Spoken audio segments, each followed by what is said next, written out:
galgala kanaa wajjiniin an Bafqaaduu Morodaati. Humnoottan naga eegdota bulchiinsa naannoo kibba Itoophiyaatii fi namoottan hin hidhanne kanneen aanaa addaa Daraashee keessa jiran gidduutti walitti bu'iinsa uumameen namoonni 2 ajjeefamuu isaanii kanneen ijaan arganii VOA'tti himanii jiru.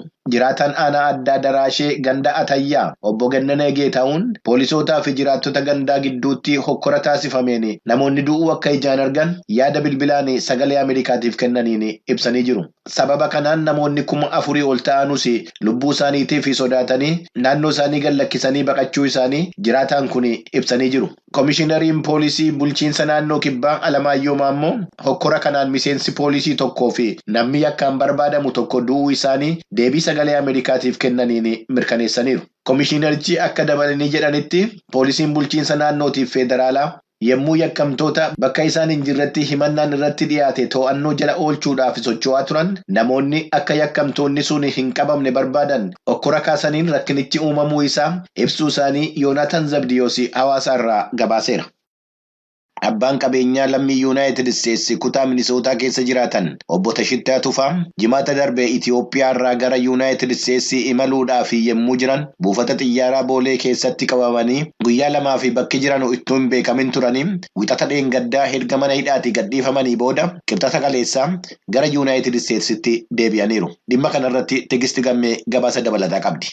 Akka sa'aatii Minisootatti kaleessa waaree booda obbo Tashittaa Tufaa yeroo buufata xiyyaaraa idila addunyaa Minneapolis Saint Paul gahan maatii fi miseensonni hawaasaa achitti isaan simatan kanneen Tashitaan akka maatii isaanitti deebi'an hojjetan hunda galateeffataniiru. Namoota asii fi Itoophiyaa keessatti nu qarqaaran galateeffannaa an jedhe ilmi isaanii umrii 10 keessa jiru aangaa'onni keenya filataman dhuma torban darbee ayyaana irratti yeroo rakkisaa kana maatii keenya qarqaaruudhaaf carraa isaan godhaniif baay'isnee galateeffannaa jedheera. Seenaatarri Koongireesii Yuunaayitid Isteets kan Minisoota irraa ta'an Amy Klobuchar guyyoota 2 dura karaa Tiwiitarii isaanii waajjirri koo qondaaltota ministeera dhimma alaa Yuunaayitid Isteets waliin ta'uudhaan erga hojjetee booda Tashitaan hidhaa keessaa bahee gara biyyaatti deebi'uusaa arguudhaaf boqonnaan natti dhagahamaa.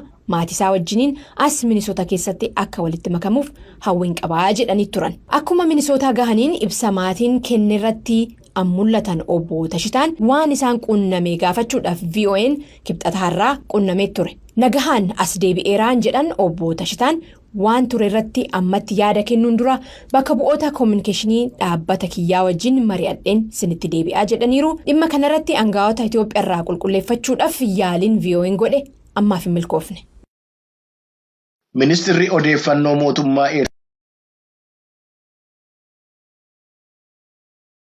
amanamneedha jechuudhaan fuula Tiwiitarii isaanii irratti yaada barreessaniin dhaabicha balaaleffatanii jiru. Ministerichi somnii fi amanamummaa dhabuun mallattoo dhaloota adda bilisummaa uummata Tigraay akka ta'e ibsanii adda bilisummaa uummata Tigraay waan ta'uu hin dandeenye ta'uudhaaf kan fakkeessaa jirudha jedhaniiru. Balaaleffannaan obbo Yemaanee Gabremasqal kun kan ifa ta'e dubbii himaan adda bilisummaa uummata Tigraay Geetaachoo Raddaa yaada tibbana kana fuula Tiwiitarii isaanii irratti kennaniin hoggansi laga marabgamaatii fi namoottan mootummaa Itoophiyaa keessa jiran waliigaltee nageenyaa dura dhaabbachaa akka jiran eegga ibsanii booda kan barreeffame yommuu ta'u obbo Yemaaneen maqaa obbo Geetaachoo kallattiidhaan hin dhoofne. Addi bilisummaa uummata Tigraay erga waliigalteen nageenyaa mootummaa federaalaa wajjin mallattaa'ee booda waraanni Eertiraa naannoo Tigraay keessatti sarbiinsa mirga namoomaa raawwateera jechuudhaan balaaleffachaa akka turee fi waraanni Eertiraa Tigraayin gadhiisee bahuu qaba jechuudhaan gaafachaa turuun isaa ni beekama.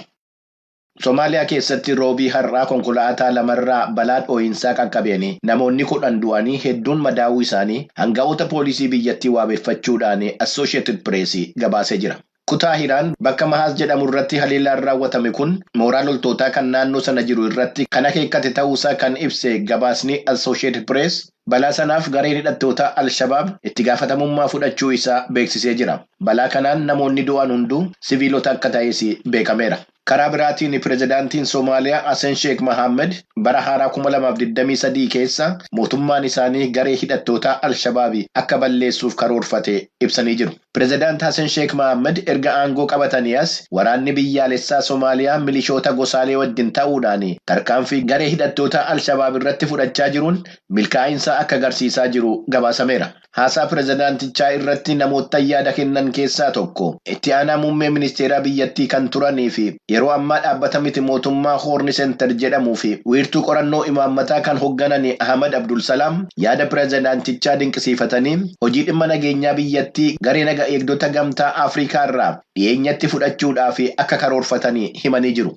Somaaliyaa keessatti xiinxalaa siyaasaa kan ta'an Abdullaahi Gaafoo gama isaaniitiin haasaan pirezidaantichaa haasaawwan hooggantoota mootummaa biyyattii duraanii irraa akka adda hin taane ibsanii qoqqobbiin meeshaa waraanaa dhaabbanni mootummoota gamtoomanii irra kaa'e amma hin kaanetti biyyattiin of dandeessee akka gargaarsa waraana gamtaa Afrikaa jalaa bahuu hin dandeenye ibsaniiru. Waraanni gamtaa Afrikaa bara 2007 jalqabee Somaaliyaa keessa kan jiru yommuu ta'u, dhuma bara 2024 irraa kaasee ergamnii fi dirqamni isaa akka xumuramu gabaasni Mahammad Sheek Nuuri Moqaadishoo irraa VOA'dhaaf qindeesse ibseera. Manni maree bakka bu'ootaa yookiin Koongireesiin mootummaa Yuunaayitid Isteetsi qibxata kaleessaa walgahii bara haaraa 2023 yeroo jalqabaatiif taasiseen afaan yaa'ii mana marichaa filachuu irratti ittuu waliin galiin hafee jira.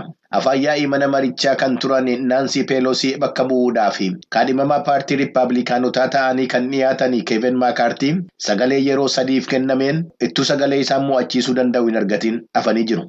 Maakaartiin mana marichaa teessoo 435 qabu hoogganuudhaaf sagalee 218 argachuun isaan barbaachisaa ture. Haa ta'u malee paartii isaanii paartii Riippaabilikaanotaa keessaa bakka bu'oonni 20 warreen ilaalcha rincicaa ta'e qaban Maakaartiin dhimma Dimookiraatotaa irratti ejjannoo jabaa hin qabanu jechuudhaan sagalee isaanii namoota biraatiif kennanii jiru. Walgahii kaleessaa irratti sirni sagalee kennuu marsaa 4ffaadhaaf ittuu hin taasifamin bulee roobii har'aa itti fufuudhaan murtaa'e yeroo ammaa kana walgahichi akka taasifamaa jiru beekameera. Hordoftoota keenya oduun galgala kanaaf qabnu kanuma qophiilee keenyaaf ani wajjin turtii gaarii.